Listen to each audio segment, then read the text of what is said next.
My name is Mark Robberds and home is Sydney, but I left home in March 2005 and I've been homeless ever since.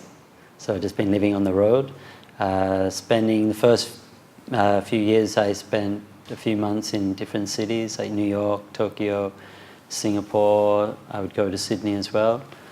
And then over the years I started to shift from doing those longer stints in each city to just doing workshops and retreats, and I've been doing that since 2011 or 12. And so, but Sydney's always home. So in 1996 I went traveling overseas for the first time and besides spending time in the States and Canada, I ended up in Europe and then the Middle East, and I went on quite a journey of self-discovery in that time and started to explore meditative type practices, mostly just through reading different books. And then when I got back to Sydney in '97, my mother actually suggested that I come to a yoga class with her. And so that was like the beginning. I started going to classes in '97. I was a kind of like a vinyasa mix between Ashtanga and Iyengar, I guess you'd call it. Pretty soon I got led to the north of Australia and practiced with some senior Iyengar teachers there, but they were actually on the dark side. They were practicing Ashtanga at the same time. And I asked them, I said to them, I want to go to India to find a master. Where should I go? And they said, you can go either to BKS Iyengar, but there's a 3-year waiting list, or you could go to this place, this guy in south of India called Pattabhi Jois. If you don't mind a little bit of pain, then I think you're going to like it. I said, well, I don't mind some pain. So I decided that was my goal was to get to India. I moved back to Sydney, started saving, started practicing regularly Ashtanga and the Mysore-style. And in '99 I made my first trip to India and to study with Pattabhi Jois, and I've been going back every year since then. So after that first trip to India and to Mysore, where I really developed my own self-practice, the Mysore-style practice, there was no turning back. I think once you start to cultivate that connection internally, it's very difficult to then go to yoga classes where you have the teacher telling you, giving you all these instructions all the time because your attention is taken outwards. Of course, I still did that for many years, and I still continue to take classes and continue my research. However, in terms of a daily practice, then the self-practice is, for me, it's where it's at. The Mysore style, where you're in a group, is very important, particularly in the early years, when you're trying to develop that grounding and that foundation in your practice. But ultimately, being able to practice alone, anywhere, at any time, is the true freedom that you can develop when you start to develop and cultivate your own self-practice. When I started out, obviously I was younger, and I'd always been very physical, athletic, in my childhood, in my teenage years.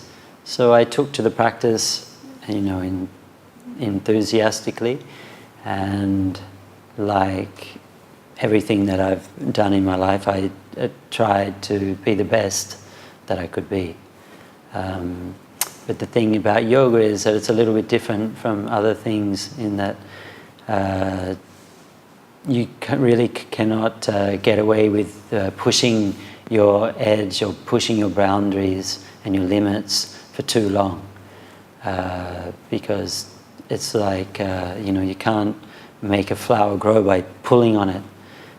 These things, particularly in terms of flexibility, it takes time. And basically you're trying to change your whole musculoskeletal system. And it's not something that should be done overnight. It needs to be done methodically and steadily over many, many years. But of course, when you're young, you have the burning desire, that enthusiasm, and you just want to you want to reach that end goal already, like yesterday. And so I was like that also. I would just be like really pushing myself and not really understanding where I needed to rest and where I needed to just chill out. And so through trial and error, I learned from my mistakes. And so over the years, I've become, more kind to myself, more gentle in my approach, particularly in terms of flexibility. When it comes to strength is something that you can push it a little bit more, but still, even with strength, you have to be able to give yourself enough rest. So just being a bit more flexible in that regard, giving myself more time to rest, days off when I need it. And also, I kind of, in my mid-30s, or probably even earlier, I started to realize that, in terms of longevity, you can't just keep pushing and pushing and pushing, and you can't keep doing the same things every day. You have to find some variety, and you have to mix it up a little bit, and you have to start exploring movement in a wider perspective, and probably you need to start taking elements from other disciplines and integrating that into the yoga practice to make it truly holistic. For example, in yoga, it's all pretty much pushing movements, and there's very little hanging or pulling type movements. So that's just one example of the imbalance that just doing yoga will develop. So I've started to look at other ways of moving and trying to bring balance into my practice. And also in terms of flexibility, well, I reached a point where I'm pretty satisfied, and so I'm not really, striving to go much further in that regard. So maybe that's just, when you have certain goals and then you reach them, then you can relax a little bit, or perhaps it's just comes with time and age also. Then your approach is a little less ambitious. And so I still have goals in terms of my practice, but they're sort of outside of the box of Ashtanga. You have to set yourself realistic goals, and really see the thing that the yoga practice and what I value so much about it is that it really has taught me, and it teaches anyone who practices how to focus internally. And so you can really feel your body, and you can really quieten the mind and go into that state of flow or into the zone. And so when you're able to do that, whatever it is so that you're trying to achieve, if it's a new skill, whether it's a handstand or whatever it is, backbending, so on, you're able to go into that state of flow, into the zone, and enjoy the experience, enjoy the process, because really it's that step-by-step approach and just being fully present with each step where you find out so much about yourself, and you learn so much, and it's that learning experience that's actually where the joy is. Quite often you set a goal and then you reach it and then you realize, okay, well, It wasn't like there was like a big party happening once you got there. It's just like, oh, okay, I can do that. And then so it's time to move on to the next thing. So it's all about just being able to be present, be focused, not set unrealistic expectations, and also not be focused on the end result. You have the goal there, but you put in your effort in the moment, and then you just allow the results to come in their own time.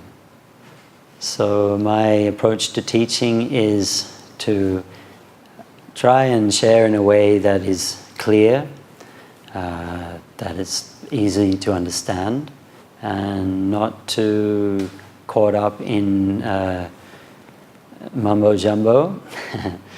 And so it's just direct, and in a sense that I'm getting out of the way. I'm basically just sharing everything that I've learned from all my teachers, and I've just brought together what I feel like is all the best of all those different teachings, and then also, my whole process of integrating that into my own practice, and then sharing that perspective in my teaching.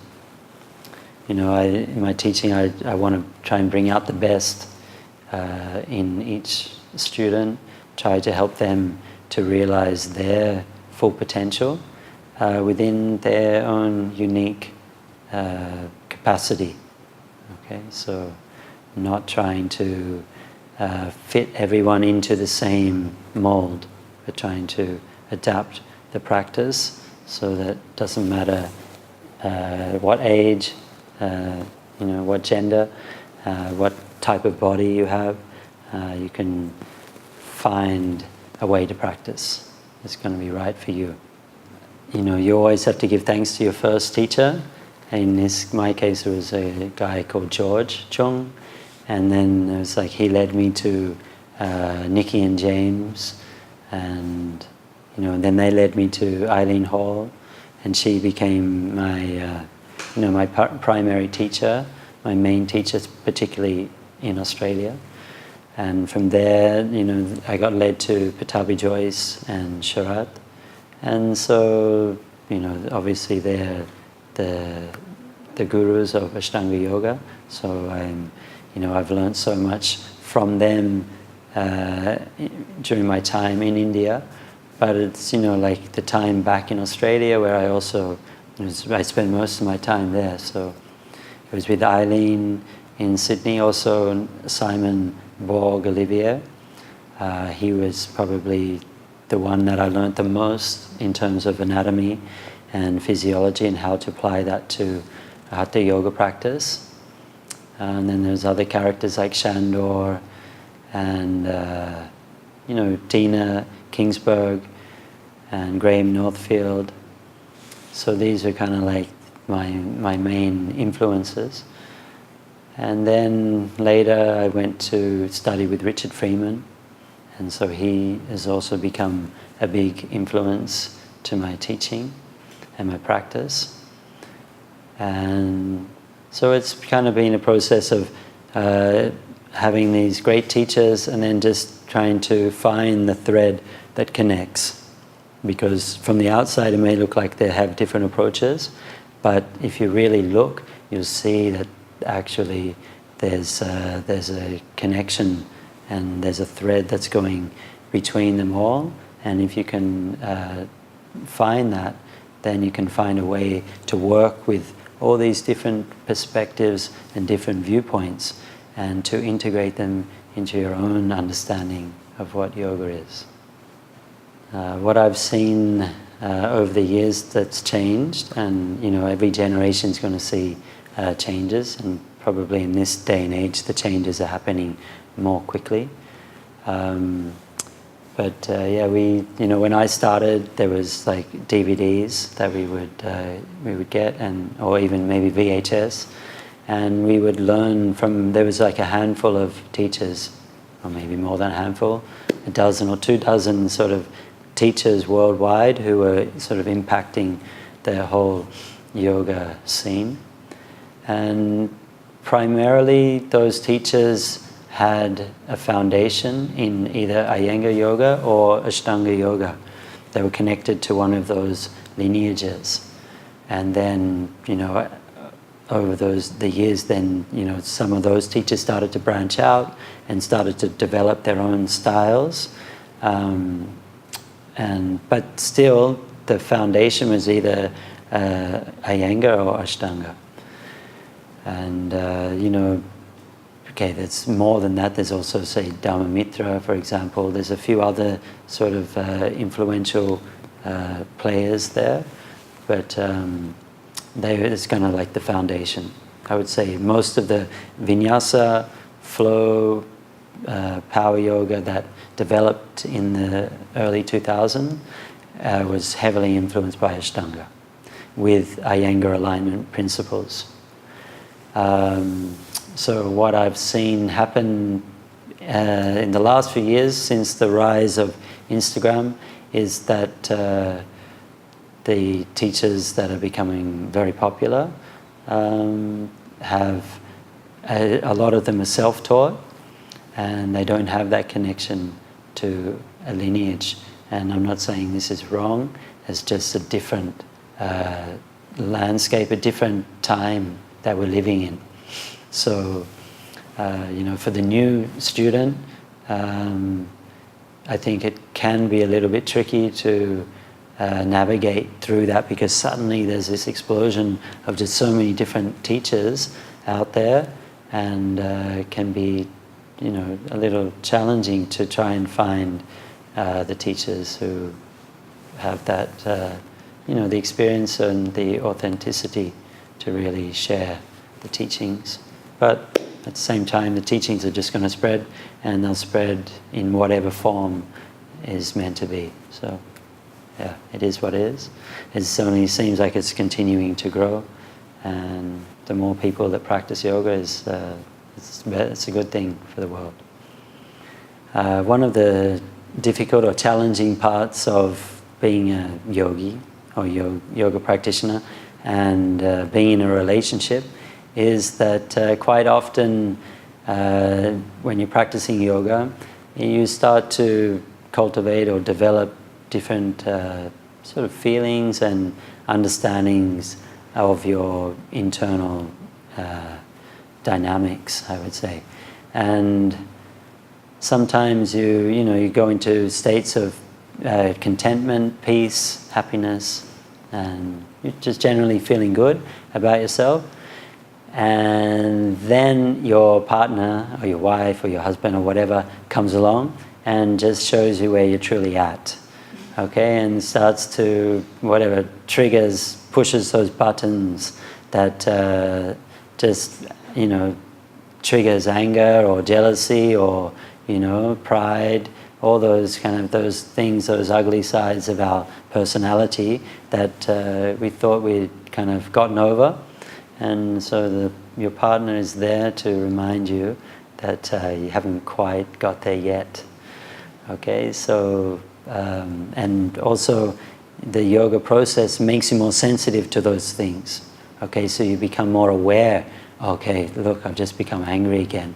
And so there's this kind of internal struggle because you're trying in your yoga practice and in your daily living to be free of anger, for example. So before yoga, maybe you weren't even thinking about trying to be free of anger. And then so when anger arose, you just got angry and then stayed angry for a few days or a week or whatever, and then it passed.